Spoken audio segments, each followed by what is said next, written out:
The last call. The rain had been falling for hours, soaking the empty streets of Blackridge City in a cold, metallic gloom. Inside Ambulance Unit 7, Ethan Mercer, a 32-year-old ambulance driver with 6 years of experience, leaned back against his seat. Tonight was quieter than usual, a rarity in Blackridge, but quiet also meant his mind had too much room to drift toward memories he didn't want to revisit.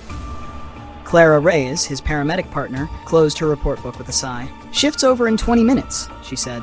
"Let's hope dispatch forgets we exist." Ethan gave a thin smile. Blackridge never forgets. As if summoned by his voice, the radio suddenly shrieked, distorted and strangled. "Unit 7, respond, possible fatality, 44 Holloway Road." Clara frowned. Holloway Road? I thought that place was condemned. She was right. Holloway Road had been abandoned for over a decade after a mysterious fire collapsed an old apartment complex. No one lived there anymore, but dispatch had given an order. Ethan started the engine, and the ambulance cut through the rain. Though maps marked the area as restricted, a faint yellow light flickered ahead of them. Clara stared. "Please tell me that's just a streetlight." But as they approached, they saw the glow came from a taxi parked crookedly on the roadside, back door wide open, interior lights flickering like something struggling to stay alive. There was no driver, no passenger. Ethan and Clara followed protocol and approached carefully. On the seat was a long streak of blood, dragged from inside the taxi, across the door, and straight toward the collapsed building nearby. "Someone walked in there," Clara murmured. "Someone bleeding badly." Ethan tightened his grip on his flashlight. "Dispatch wouldn't prank us. We check it out." Inside the ruined building, darkness swallowed everything. Wind hissed through the broken walls like someone sighing. A few steps in, they heard footsteps coming from above, slow, dragging, uneven. Clara called out, "This is emergency medical service. If anyone needs help."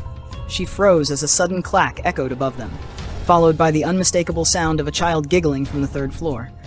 She grabbed Ethan's arm. "Tell me you heard footsteps, not that laughing." Ethan swallowed. "I heard both. Probably an echo. Or a raccoon." Clara glared. "Raccoons don't laugh." The blood trail continued up the stairs, growing darker and thicker like the person bleeding was deteriorating fast. At the second-floor landing, Ethan stopped dead in his tracks. At the end of the hallway was a door, a perfectly clean modern hospital door, marked Room 104, Triage. Clara whispered, "Was this place ever a clinic?" Ethan shook his head. "Never. Only apartments." Yet the door looked new, untouched by dust or decay, as if it didn't belong to the world around it. Clara's voice trembled. "We should go back." But when they turned around, the stairwell behind them was gone.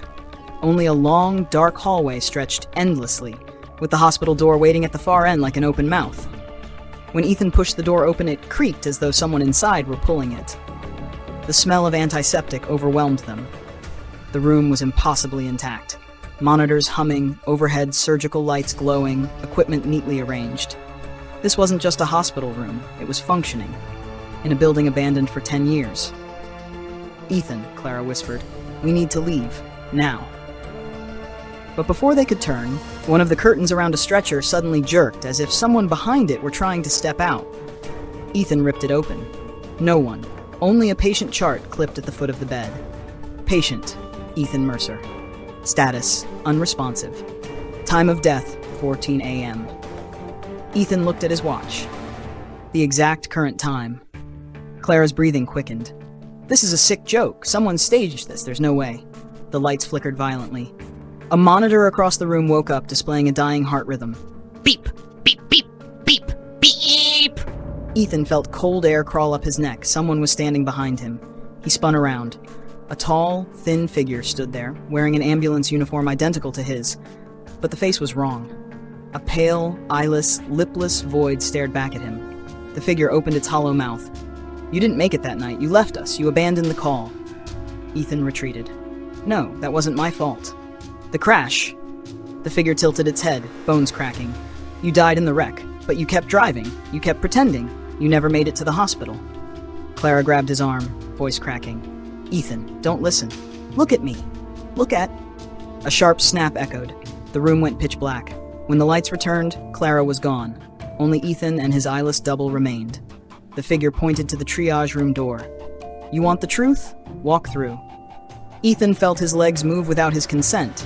He stepped through and found himself on a rain-soaked road. The ambulance lay overturned, lights flickering weakly. A warped siren wailed in the distance. Inside the crushed cabin, Ethan saw himself, bleeding, unconscious, dying. Clara knelt beside the wreckage, desperately pulling at the door. "Ethan! Stay with me, Ethan!" The Ethan standing outside whispered, "This isn't real." The shadow beside him murmured, "You died here. You never left. Every call you answered afterward wasn't real." Memories hit him like cold water, patients whose faces he could never quite remember, coworkers who avoided making eye contact, nights of driving without ever feeling tired. He wasn't alive. He had been. Repeating. The broken radio inside the wreck crackled. "Unit 7, final call, returning to base." Ethan stared at his own corpse, then at the shadow. "So that's it? I just disappear?" The void where its face should have been twisted into a smile. "Not disappear. Return." All lost responders returned to the station, eventually. Ethan felt himself dissolve into darkness, memories peeling away like ash. The rain faded, the siren faded, everything went silent. The next morning, first responders found the abandoned taxi on Holloway Road. No blood, no footprints, no signs anyone had entered the ruins. But scratched onto a wall inside the building were frantic, uneven words. Unit 7 still responding. And on certain nights, locals swear they still hear an ambulance siren echoing through the streets, even though Unit 7 was erased from Blackridge's dispatch system 3 years ago, after the crash that made the entire crew vanish.